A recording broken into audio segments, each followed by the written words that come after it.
السلام عليكم ورحمة الله تعالى وبركاته. وأنا كأرت مرة ورا ما تصمم المرة جوجتين أد بن سلامنا ما الفيديو كلاب كان واحد كنا نجمع عندنا إن هتكلم صوتنا لكن سياس على حين أو مختار بيروف يا قاعدين حمد قاعدة أيها والله نصيب دراس حنا يوسق قاعدنا قابل هو أبوان كوا كان أبوان كسميه هستا سخلدنا وقاعدنا هستا لو قلت لك عليه وما يقاعدين لكن سوق ما يساعد أبوان كأذا يوقع عيني يا أخي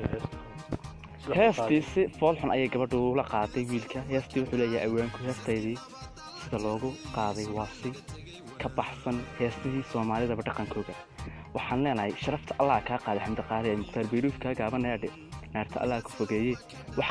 khaldan buu sameeyay ma ahayn gabadhu inay jirkayga hayso awaan heestaadu waxay ahayd quruxdii milgihiisa inta loo hilaawaad sharaf aad ku leedahay hiddo waxaad ku leedahay dhulkaaga hooyiyo dhaqankaaga aad xiran tahay dhaqankiiba laakiin sharafta ka qaatay gabadhaas ceeb Allah